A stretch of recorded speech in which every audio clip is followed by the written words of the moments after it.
Part 1. My lovely maid is a millionaire. Lahat tayo ay may sari-sariling dream man o woman.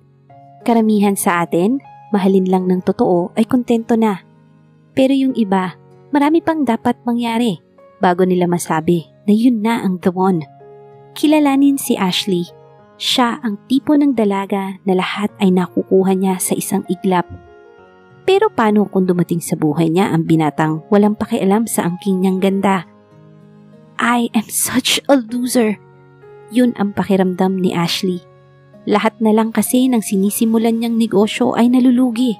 Dagdag pa sa kumukonsumi sa kanya ay ang pakikialam ng lola niyang desperadang pasiglahin ang kanyang love life. Feeling lost and confused, she decided to find peace for herself.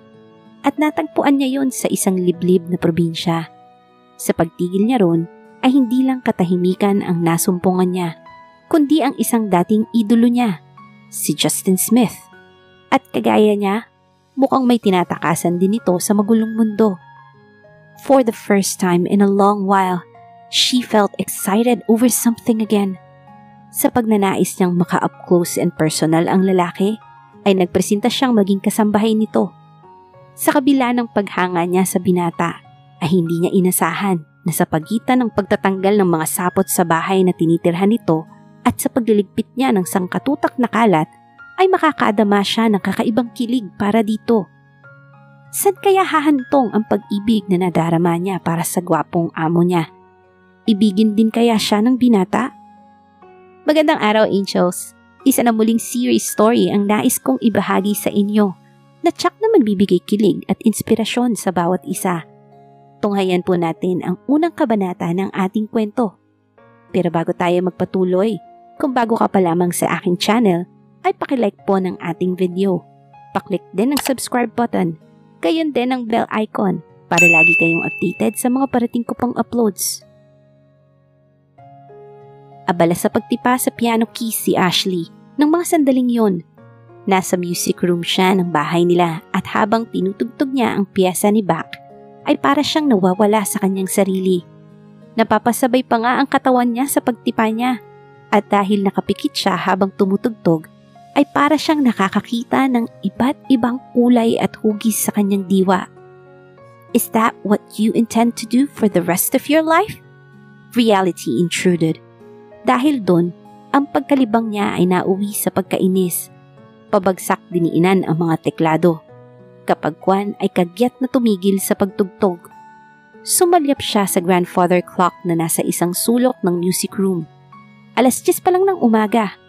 May isang buong maghapon pa siyang bubuuin. Doing what? Nasapon niya ang kanyang ulo. Oo na, tinatanggap na niya. Nakakaramdam siya ng pagkatalo. Yun ay isang bagay na pinakaiiwas-iwasan sana niyang aminin. And not only was she feeling that she was such a loser, she was also envious of her friend Annie. 2 araw pa lang ang nakalilipas mula nang ipakita ni Annie sa barkada nila ang sing-sing na binigay ng boyfriend nitong si Rodel. Engaged na ang dalawa. No big deal sa kanya kahit may mag-anunsyo sa mga kaibigan o kamag-anak na kaedad niya na mag-aasawa na ang mga ito. Hindi naman kasi siya atat na lumagay sa magulo. Pero sa pagkakataong yun, ay hindi niya maiwasang maapektuhan. Siguro ay dahil nun din niya biglang nawari na walang direksyon ang buhay niya. Si Annie ay may matagumpay na career. Dati itong VP for marketing sa isang malaking real estate company. Pero nag-resign ito para magtatag ng sariling negosyo, ang bread and stuff. Ngayon ay nanganganak na yon ng mga sangay sa iba't ibang malls at malapit na di umano yon mag-open for franchising. Nung isang taon ay bumili ng bahay si Annie mula sa sarili nitong pera at hindi galing sa mga magulang nitong handa naman itong bigyan kung hihingi ito. I wanna make it on my own. Yun ang drama ng kaibigan niya. And by golly, she was indeed making it. Dagdag sa tagumpay na tinatamasa nito sa karera nito, ay may matiwasay at makulay itong love life. Ngayon nga ay malapit na itong ikasal.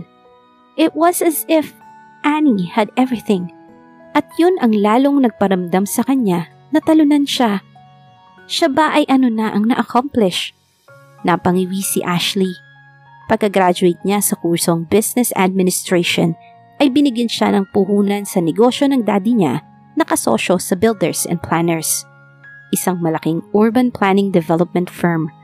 Ang gusto nga nito ay architecture o kaya ay civil engineering ang kunin niyang kurso. Pero ipinag-iita niya rito na hindi niya feel ang mga kursong yun at malamang na hindi kayanin ng brain cells niya. Nagkasundo na lang sila sa business administration na kurso. Isang salon and fitness ang una niyang itinatag na negosyo. Ilang buwan pa lang yung nag-ooperate ay nabaon na siya sa utang. Bukod kasi sa panimulang kapital na ibinigay sa kanya ng daddy niya, ay nangutang pa siya sa bangko. If her father did not bail her out, she would have defaulted on her payment. Isang deli ang sinunod niyang binuksan. Hindi rin yun gaanong kumita. It earned barely enough to keep it afloat for a few months. Pagkatapos ay nalugi na siya. Isang arts and crafts shop, isang resto bar, at isang boutique ang mga naging business ventures niya pagkatapos nun. Pero mukhang hindi niya namana ang business acumen ng kanyang daddy o wala sa ginagawa ang loob niya o may balat siya sa puwet dahil wala ni isa sa mga yun ang pumatok. Mas maigi pa yata na ihagis na lang niya sa ilog Pasig ang perang inubos niya sa naturang mga negosyo. Hindi pa siya masyadong nahirapan. So now, she was experiencing a major depression in the making. In the making pa lang dahil pinipigilan niya yun. Ayaw niyang madepress. Ayaw kasi niyang umiiyak dahil pumapangit siya. Ayaw niyang nagmumukhang nalugi kahit totoo naman yun. At ayaw niya ang nalulungkot dahil lalong-lalo na yung ipinamumuka sa kanya na isa siyang talunan. Ashley, nandito ka pala. Bumukas ang double doors ng music room at parang reynang pumasok doon si Mamita, ang dakilang lola niya na ayaw magpatawag na lola. Masakit daw yun sa tenga. Mabuti naman, para itong kinikilig na dalagitang tumabi sa kanya sa piano bench. I just got this text from my BFF. Anito, ano po bang malaking kasalanan ko at ginaganito ninyo ako? Parang gusto niyang sumbatan ang langit. Ano ho yan? Tanong niya na pinilit lagyan ng isang patak na enthusiasm ang kanyang tinig. Her grandson just got back from the States. Isang EMT sa Seattle si Choros. Pero nagbabalak na raw mag-retire at ang gusto niya ay sa Pilipinas na tumira. He's thinking of settling down at ang gusto raw niyang mapangasawa ay isang Filipina. That's wonderful, right? Kasing luwang yata ng NLEX ang ngiti ni Mamita at kasing liwanag ng halogen lamp ang anyo nito. Yeah, great. Anya, what does that have to do with me? Gusto niyang itanong yun, pero nahinuha rin niya agad kung ano ang koneksyon nun sa kanya. They are having a small get together this weekend. Imbitado ako. Tayo. We're coming, right? Sure. Sa tinagal-tagal na niyang nabuhay sa piling ng lola niya, ay alam na niya na yun lang ang tamang sagot sa ganong mga katanungan nito. Anything else would result in a long and tedious argument. Mula yata nang mag-asawa uli ang daddy niya pagkalipas ng mahigit isang dekadang pagiging byudo, ay naging misyon na rin ng mamita niya ang ihanap siya ng kapareha, much to her dismay. Hindi nakakatuwa na mayat maya siyang inaaya nito sa kung saan-saan at inihaharap sa kung sino-sino. Pursado siyang umingiti kahit wala siya sa mood. Napipilitan siyang makipag-date sa ipinakikilala sa kanya. Kahit pa sa unang pagkikita pa lang nila ng nirereto sa kanya, ay alam na niyang malabo siyang magkagusto rito. Her grandmother was like a force of nature. Para tong lindol o kaya ay category 5 na twister. Mahirap tong kalabanin, lalo na ang pigilan. Kaya ride lang siya ng ride sa ngalan ng kapayapaan. Kaya nga lang, nakakasawa rin kung minsan. Lalo kapag nasa ganoong punto siya ng buhay niya. She was feeling lost and confused. She had to admit that. Ang daddy niya ay nagliliwaliw sa Caribbean ng mga sandaling yun kasama ang stepmom niyang si Amor. Wala namang kaso sa kanya ang muling pag-aasawa ng daddy niya. Yun nga lang, sa isang sulok ng bahagi ng isip niya ay binubuhay noon ang isang malaking katanungan. What am I gonna do with my life? Ang gusto niya ay manahimik at mapag-isa. Yun ay hindi para makapag-imo kundi para makapagnilay-nilay siya ng mabuti. When you want something, you should be willing to do anything to get it. Dapat walang arte at keme. No retreat, no surrender. Ewan niya kung sino sa mga kakilala niya ang nagsabi nun. The words just stuck in her mind. What do I want? Naitanong niya sa sarili. First, she wanted peace and quiet. Second, she wanted to be free, even for just a while, to do what she wanted when she wanted it. Third, she would like it very much if she wouldn't have to smile and be nice to a guy or even to meet him when she was not in the mood to do so. Good luck na lang sa kanya. Hindi mangyayari ang mga yun habang nandun siya sa bahay nila. Mabait si Mamita at alam niyang mahal siya nito. Pero hindi rin ito matitiis na hindi makialam sa iba't ibang aspeto ng buhay niya. Lalo na at ayon dito ay nangunguluntoy na ang love life niya. Wala na nga raw siyang career. Wala pa siyang boyfriend. Sobrang kawawa naman daw siya. Saan naman siya pupunta? Parang sagot mula sa itaas. Naglaro sa diwa niya ang anyo ni Manang Carmen, ang dating yaya niya. Naka-diapers pa raw siya nang magsimula siyang alagaan ito at hanggang nang makagraduate siya ng high school ay naroon ito sa kanila. Hindi pa nga sana ito aalis kung hindi nagloko ang asawa nito. Bumalik ito sa probinsya para subukang ilayo sa kahinumalingang babae ang kabiyak ng yaya niya. Nagtagumpay naman siguro ito dahil hindi na ito bumalik. Pero sumusulat ito sa mga katulong nila na kakilala nito na ito rin ang nagrekomenda sa kanila. Kaya nakarating ang mga balita sa kanila. Ayon sa mga ito ay maayos naman ang lagay ni Manang Carmen. Nag-asawa na ang nag-iisang anak nito at nagpapadala yun ng pera dito. Kaya hindi na kailangang mamasukan ng dati niyang yaya.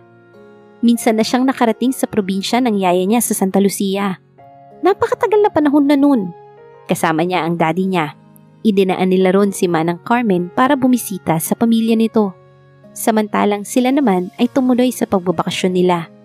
Last time she heard, her yaya's province was being touted as one of the newest vacation spots in the country. Ang problema lang doon ay ang kakulangan ng infrastructure. Pangit ang mga kalsada at may mga lugar na wala pang kuryente. Wala rin daw gaanong mga pwedeng matuluyan na papasa ang amenities sa mga pihikang turista. Ang mga nagagawi ron, kadalasan, ay yung mga naghahanap ng naturang unspoiled beauty, which would suit me just fine. May ideyang kasingkinang ng diamante na kumislap sa isip ni Ashley. Kailan daw yung get-together kung saan siya ipapakilala na naman ng lola niya sa kung kanino? Sa darating na weekend?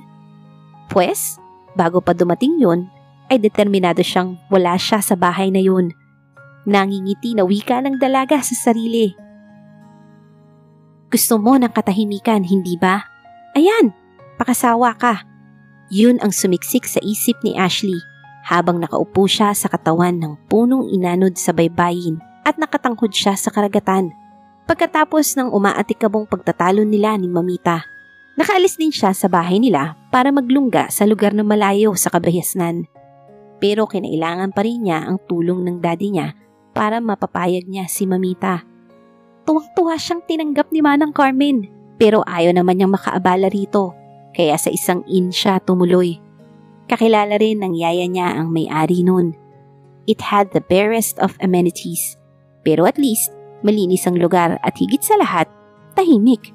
Hindi peak season kaya halos siya lang ang guest doon. She had the place almost to herself, which suited her just fine. Sinamantalya ang pagkakataong mag-isip. Isang gawaing dinidibdib niya ngayon. Iginala ni Ashley ang paningin sa paligid. Puno ng nyug, dalampasigang nalalatagan ng gininto ang buhangin. Walang hanggang karagatan ang natatanaw niya. There was no one around as far as her eyes could see. Nakakaloka rin pala yun. Do you care what you're hoping for when you look behind you? There's no open door. Wika ng bahagi ng isip niya.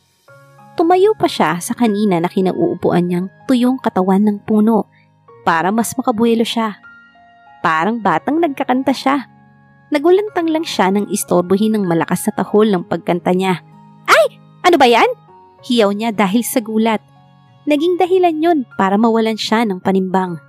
Mabuti na lang at buhanginan ang nasa paligid niya, kaya walang tinamong pinsala ang kanyang pigi at pangupo.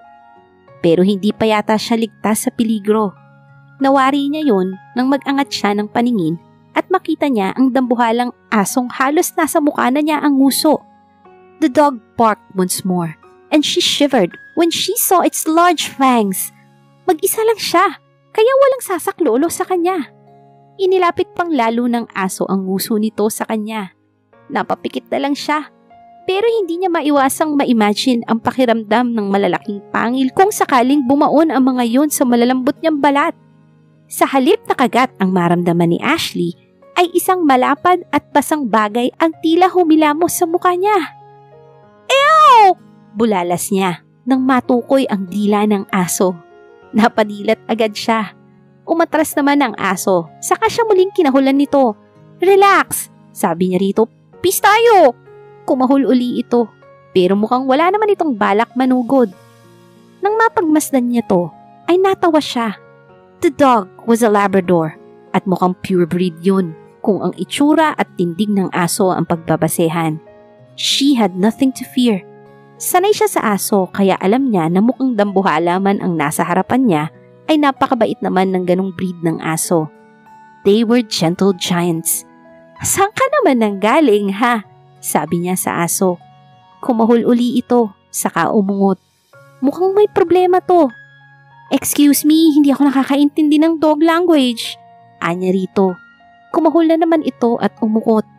Mukhang talagang may ipinahihiwatig ito, dangan lang at hindi talaga niya magets kung ano yun. Gutom ka ba? Wait lang. Patakbo niyang tinungo ang tinutuluyan niyang inn. Agad namang sumunod sa kanya ang aso. Isang pakete ng biskwit ang inilabas ni Ashley. Binigyan niya ang aso na walang alinlangang kinain nito ang inabot niya ritong pagkain. Pero sa itsura nito ay hindi ito mukhang gala. Malinis ang balahibo nito, hindi maamoy. Kung ganun, ano nga ba talaga problema nito? Pagkatapos niya itong pakainin ng 2 pakete ng biskwit, ay binigyan niya ito ng tubig. Uminom ito pero kaunti lang. Pagkatapos ay nahiga ito sa sahig. Oy, hindi ka pwede rito! Pulgasin pa ako, no? Umupo siya sa tabi ng aso. Sinalat-salat at hinawi ang balahibo nito. Wala siyang nakitang kuto, garapata o pulgas doon. Isa na naman yung palatandaan na mayroong nagmamay-ari sa matikas na aso. Saan ka ba talaga nanggaling ha? Tumingin sa kanya ang aso, saka ito umungot na naman. At nun niya parang nahinuha ang posibleng problema nito. Hindi kaya ito naliligaw? Naliligaw ba ang aso, ha? Sabi niya rito. Kumuwag ang buntot nito. Kung umaayon ito sa sinabi niya o natutuwa lang na kinakausap niya ito, hindi niya alam. Diba naaamoy niyo ang daan? Hindi ka ba nagwiwiwi sa bawat kantong nadadaanan mo? The dog just kept on wagging its tail. May isa pang tanong na mas nangangailangan ng sagot. What am I going to do with you? Tanong niya sa aso. Doon naman biglang tumigil sa pagkawag ang buntot nito. Tila naging alerto ito. Itinaas ito ang ulo. Waring may pinakikinggan. Kapag kwan, ay bigla itong tumayo at nagkukumahog na lumabas ng bahay. Sinundan niya ang aso. Mabilis ang takbo nito kaya hirap siya sa pagsunod dito. Nang ilang metro na rin ang natatakbo ng dalaga, ay saka siya nakarinig ng boses. Brando! Boses yun ng isang lalaki. Kumahol ang aso at lalo pang binilisan ang pagtakbo. May mga puno at tanim sa dinaraanan niya, kaya hindi agad niya makita kung sino ang pinuntahan ng Labrador. Pero may narinig siyang nagsalita. Where did you go this time? Naudlot ang paghakbang niya. May accent kasi ang pagsasalita ng lalaki. Banyaga ba to? Na-curious siya, kaya hinawi niya ang sangang may mayabong na mga dahon na nakaharang sa paningin niya. Naging malaking O ang bibig niya nang makita niya kung sino ang kakulitan ng aso. Kinusot pa ni Ashley ang mga mata niya pagkalipas ng ilang sandali. Baka kasi nasobrahan lang ang higop niya ng hangin dagat, kaya naghahalusinate siya. O kaya ay kamukha lang ang lalaki ng taong inaakala niya. Dahil bakit naman sa dinami-rami ng mga lugar sa mundo, ay doon pa ito mapapadpad. Let's go, Brando. Anang lalaki. Tumayo na ito mula sa pagkakatalungko. The man was tall. Malaking bulas din ito. Pero ang mas umagaw ng pansin niya ay ang mga daliri nito. They were long and tapered. Musician's hands. At ngayong nakaharap na ito ng todo sa kanya, ay mas nakatsak siya na hindi siya namamalikmata lamang. The man standing just a few feet away from her was none other than Justin Smith. Really? Justin Smith? Hindi talaga siya makapaniwala. Naglaro agad sa diwa niya ang isang tagpo. She was around 12 at that time, at yun ang unang pagkakataong manood siya sa pagtatanghal sa PICC. Kasama niya ang mommy at daddy niya. Bata pa siya ay mahilig na siyang tumugtog ng piano. Kaya nga hindi pa man siya tumutungo sa preschool ay nagpiano lessons na siya. Bilang treat sa kanya ng mga magulang niya, ay isinama siya sa konsyerto ng isang di umanong papasibol na concert pianist. Ang espesyal pa sa pianistang yun ay may dugong Filipino ito at sa Pilipinas ipinanganak at nanatili hanggang makagraduate ng grade school. Naging Smith lang ang apelido nito dahil nag-asawa ng banyaga ang ina nito. Kung ang mga kaedad niya ay may banda at rockstar ang nakahiligan, siya ay mga pianista ang mga iniidolo. Kakaiba nga siguro siya sa aspetong yun, pero lumaki rin siya na ang naririnig ay piano music. Noon nga raw ipinagbubuntis siya ng mommy niya ay parating mga musika ni na Mozart, Bach at Beethoven ang nakasalang sa player nila. Yun ay dahil sa teorya na nakakatalino ang pakikinig ng classical music para sa mga sanggol kahit pa yung mga nasa sinapupunan pa. Namana rin siguro niya ang pagkahilig doon ng mommy niya. Nagulat si Ashley nang sa pagsindi ng spotlight na nakatutok sa piano sa entablado ay isang binatilyo ang makita niya. Inakala kasi niya na mas may edad na ang tutugtog. And then the boy started playing and she was lost in awe. Ang tagal na panahon na nang maganap yun, pero pakiramdam niya bigla ay kahapon lang yun nangyari. Sa ilang taon pagkatapos ng konsyerto na yun, ay sinubaybayan niya ang karera ni Justin Smith. Pero hindi na ito nagtanghal uli sa Pilipinas. And then after a while, she lost track of him. Pero ang hindi nawala sa kanya ay ang matinding paghanga niya para sa binata. Ngayon ay nasa harap niya na ito. Totoo ba yun? O isang panaginip lang? Come on boy! Udyok ng lalaki sa aso. Hindi niya plinano ang gagawin niya. Hindi nga niya pinag-iisipan yun. Basta namalayan na lang niya na palihim siyang sumusunod sa lalaki at sa aso nito. Sa isang bahay humantong ang mga ito. Luma na ang bahay, pero may kalakihan yun at naaalagaan naman ng maayos. Kung tama ang intindi niya sa sinabi ni Manang Carmen, paupahan ang bahay na yun. Irerekomenda sana nito yun pero nasabi nito na masyado yung malaki para sa kanya. Isa pa, kung dun daw siya ay mapipilitan siya na siya ang magluto ng kakainin niya. Hilo pa siya nun sa mahabang biyahe, kaya hindi na siya nakahirit. Nagpatianod na lang sa mga rekomendasyon ng dating yaya. Tumuloy sa front door ang lalaki kasunod ang aso nito. Pagkatapos ng mahaba-habang pag-aatubili at pagkalipas ng ilang ulit na pag-urong sulong, ay maingat siyang naglakad patungo sa bakuran. May gitang bahay, pero hindi yun sinara ng lalaki. Sana lang ay huwag gumana ang radar ng aso. Kung hindi ay baka mapagkamalan siyang masamang tao ng lalaki. Habang nasa labas siya, ay naulinigan niya ang tinig nito. You're always hungry anyway. Sabi nito, that's why you're turning into a pig. I should have left you in the city, you know? You're more trouble than you're worth. Hindi siya nakatiis. Sumilip siya sa bintana. Nasa bandang komedor ang mag-amo at kaya pala hindi naaaleto sa presensya niya si Brando ay mas interesado ito sa pagkain. Nakangudngud ang nguso nito sa bowl at mukhang halos hindi ito humihinga habang panay ang lunok. Nagulat si Ashley nang makita ang loob ng bahay. Ang kalat! May mga magasin sa sahig na ewan niya kung nagsisilbi na ring carpet. Yung mga bulaklak sa florera na inilagay yata ron nung isang taon pa ay nandun pa rin. May nakasabit na kortina sa ilang bintana pero madilim ang kulay ng mga yun kaya nakakadepress. Umatikabo ang mga katanungan sa isip niya. Anong ginagawa ron ng lalaki? Parang hindi niya ma-imagine na naglulungga sa ganung lugar ang isang katulad ni Justin Smith. At kung type man nito na maglunggaron, bakit ang gulo-gulo ng tinitira nito? Nasaan ang pamilya nito? May asawa ba to? Girlfriend? Significant other? Parang bigla ay gusto niyang abutan ito ng slumbook para malaman niya ang mga sagot sa katanungan sa isip niya. Maya-maya ay napansin niyang nag-angat ng ulo ang aso. Tila umamoy-amoy ito sa paligid. Nabahala siya. Ngayong hindi na ito abala sa paglamon, ay baka gumana na ang pagkaaso nito. She slowly backed out from the window. Madali nang sumagap ng impormasyon tungkol sa lalaki. Tandaan niya, nung bata pa siya ay matinding sumagap ng chismis si Manang Carmen, gaya ng katulong nito. Alam na alam nito kung sino sa mga katulong ng kapitbahay nila ang lumalapit sa kung sino-sinong driver, ordinero o security guard. Ang ganong abilidad ay malabong kumupas. Kaya kung may gusto siyang malaman tungkol sa pinag-iinteresan niyang lalaki, ay bakit pa siya lalayo? At bakit ka magpapahuli? Bago pa masagap ng matakaw na labrador ang amoy niya at ibisto sa amo nito ang pagsunod niya sa mga ito, ay binilisan na niya ang pagkilos. Nag-evaporate na parang bula ang boredom niya. Mukhang magiging entertaining at kasiya-siya ang paglagi niya sa lugar na yun. Sana lang ay wag munang maisipang umalis ng lalaki. Nakangiti na